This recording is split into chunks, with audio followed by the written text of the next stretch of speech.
Pernah kebayang gak sih organisasi yang katanya untuk kebaktian, tapi ujung-ujungnya malah bikin rakyat makin sengsara?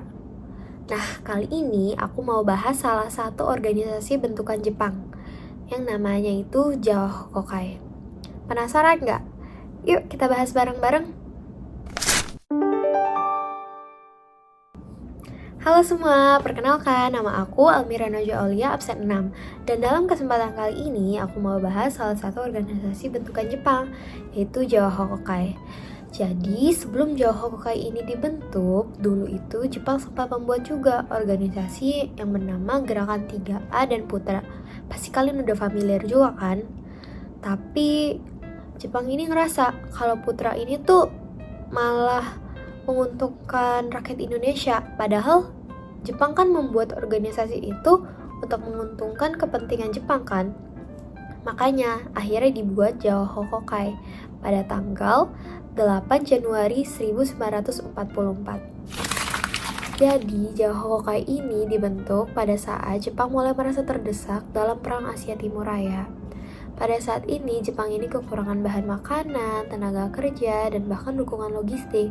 Sehingga akhirnya Jepang ini tuh mendapat kesimpulan bahwa Jawa Hokokai ini akan dijadikan sarana untuk memusatkan tenaga kerja masyarakat Indonesia agar kebutuhan masyarakat Jepang ini tetap terpenuhi. Organisasi ini dibentuk langsung oleh Jenderal Kumakichi Harada, yaitu Panglima Tentara ke-16. Tujuannya itu cuma satu, menggerakkan rakyat sepenuhnya demi kepentingan Jepang. Untuk menjadi anggota Jawa Hokokai ada beberapa syarat yang harus dipenuhi. Yang pertama, minimal umur 14 tahun.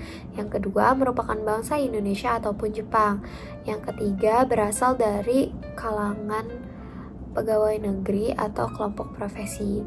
Dengan syarat ini, Jepang ini bisa memastikan bahwa anggota-anggota mereka ini mudah diawasi dan bisa digerakkan.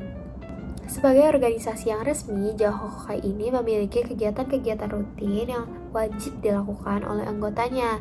Yang pertama, mengajak rakyat untuk menyumbang tenaganya. Yang kedua, mengumpulkan hasil bumi. Dan yang ketiga adalah untuk memberikan dukungan kepada pemerintah Jepang. Jadi di sini anggota-anggota Jawa Hokokai ini sama sekali tidak bisa menolak perkataan pemerintah Jepang.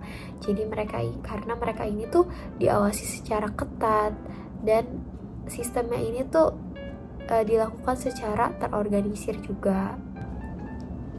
Sebenarnya yang bikin Jawa Hokokai ini beda dari organisasi-organisasi yang pernah ada sebelumnya adalah anggotanya.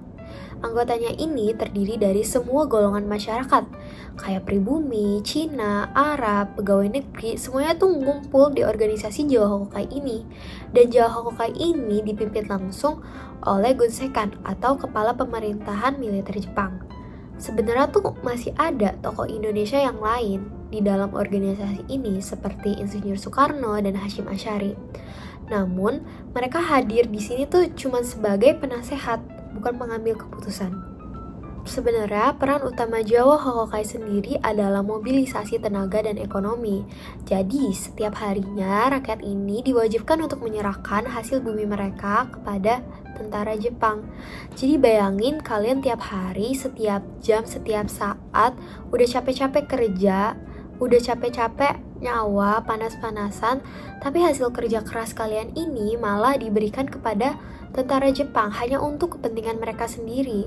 Akibatnya apa? Kalian makin capek, kalian kurang gizi, terus kalian bertambah beban hidup ya. Dan disinilah kelihatan bahwa Jawa Hokokai ini semata-mata hanyalah alat eksploitasi Jepang. Nah, kata Hokokai sendiri ini itu diambil dari kata Hokoseishin yang artinya semangat kebaktian. Dan ada 3 kebaktian yang harus dipatuhi oleh rakyat. Yang pertama, mengorbankan diri. Yang kedua, mempertebal persaudaraan. Dan yang ketiga adalah melakukan tugas untuk Jepang.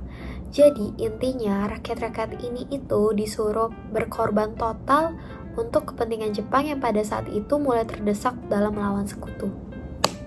Jadi Jawa Hokokai memang disebut organisasi kebaktian. Tapi kenyataannya dalam pelaksanaannya Jahokai justru dijadikan alat bagi Jepang untuk menguras tenaga dan sumber daya Indonesia pada kala itu.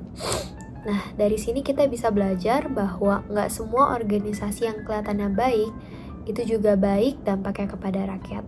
Semoga informasi aku kali ini dapat diserap oleh kalian. Terima kasih sudah mendengarkan. Sampai jumpa di video berikutnya. Bye!